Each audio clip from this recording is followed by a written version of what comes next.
तो इस तरह से यहाँ चार्जिंग पिन को सोल्डरिंग करना पड़ेगा, काफ़ी बारीक काम है ये। तो दोस्तों यहाँ पे है एक रियलमी का फ़ोन और ये चार्ज नहीं हो रहा है। तो इसे देखिए, इस तरह से ये चार्जिंग दिखा रहा है बट ये चार्ज नहीं हो रहा है। तो इसमें क्या प्रॉब्लम है इसके बारे में बात करेंगे। तो ब्लोअर की सहायता से इसे हम इस तरह से ओपन कर लेते हैं और इसका जो स्क्रू है उसे भी खोल लेते हैं और यहाँ पे सिम ट्रे निकाल दिए हैं और उसके बाद ये नाखून की सहायता से इसे हम कर लेते हैं। अगर नाखून बड़े नहीं हैं तो कोई भी टूल्स यूज़ कर सकते हैं आप। यहाँ पे बैटरी का कनेक्टर है, यहाँ पे जो कनेक्ट होता है बैटरी उसको आप हटा दीजिए और उसके बाद यहाँ पे थिनर की सहायता से आप इसे एक बार साफ़ कर लीजिए, दोनों को, पिन को भी और इसका जो सॉकेट है उसे भी।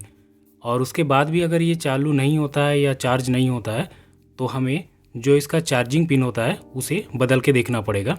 तो उससे पहले जो इसका चार्जिंग पिन है वहाँ पर भी थिनर से साफ़ कर लेते हैं।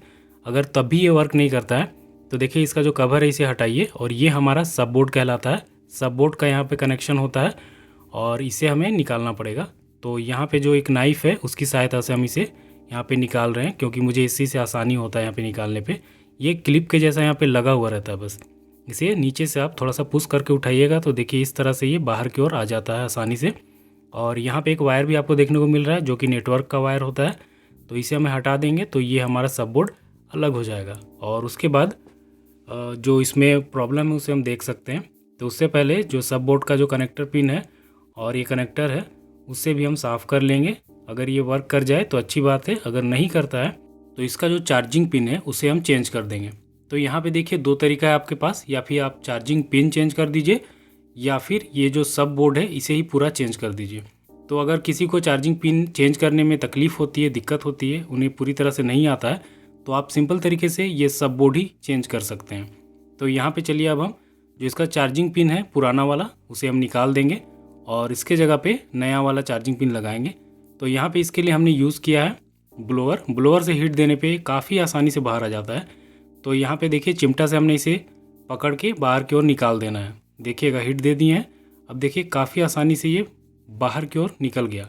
तो इस तरह से चार्जिंग पिन काफ़ी आसानी से बाहर हो जाता है। और ये वाले चार्जिंग पिन की जगह पे अब जो नया चार्जिंग पिन है वहाँ हम इसे लगाएंगे। तो इसमें जो हमारा चार्जिंग पिन लगेगा वो हमारा V8 होता है इसका नाम, वो वाला चार्जिंग पिन यहाँ पे लगेगा। तो ये हमारा चार्जिंग पिन है और उसके साथ में डी सोल्डरिंग वायर। तो ये डी सोल्डरिंग वायर को हमको इसको यूज़ करना पड़ेगा। तो यहाँ पे सोल्डरिंग पेस्ट को हम यहाँ पे पहले ऊपर में लगा लेते हैं और जो डी सोल्डरिंग वायर है इसे हम जो रोजिन है उसके साथ में यहाँ पे लगा के यहाँ पे डी सोल्डरिंग करना है। मतलब जो पुराना सोल्डरिंग यहाँ पे किया हुआ है उसको सारा को यहाँ पे निकाल देना है। तो इस तरह से इसे हम निकाल लेते हैं और इससे अगर नहीं भी निकलता है, कुछ रह जाता है तो ब्लोअर की मदद से भी ये साफ़ हो जाता है। तो देखिए इस तरह से हमने इसे साफ़ कर लिया। अभी हमारा V8 जो चार्जिंग पिन है उसमें हम सोल्डरिंग लगा के इस तरह का इसका सॉकेट में बैठा देते हैं। काफ़ी आसानी से बैठ जाता है, कोई बड़ी बात नहीं है। और यहाँ पे इसे थोड़ा ध्यान के साथ में हमें सोल्डरिंग करना पड़ता है, काफ़ी बारीक काम होता है ये। तो यहाँ पे ध्यान से सोल्डरिंग करना पड़ता है कि ये दोनों जो मतलब इसका जो पॉइंट है यहाँ पे छोटा छोटा, वहाँ पे ये आप शॉर्ट ना कर जाए, इसे हम इस तरह से सोल्डरिंग करना पड़ता है। तो सोल्डरिंग करने के बाद वापस दोबारा इस तरह से हम पिन इसे लगा देते हैं और लगाने के बाद इसे दोबारा हम चार्ज करके देखेंगे। अगर ये चार्ज लेता है या वर्क करता है तो ये हमारा ठीक हो चुका है। अगर तो भी इस तरह से ये वर्क नहीं करता है तो आपको इसका जो बैटरी है उसे बदल के देखना पड़ेगा। हो सके इसका बैटरी से ही प्रॉब्लम हो तो बैटरी आप चेंज कर दीजिए।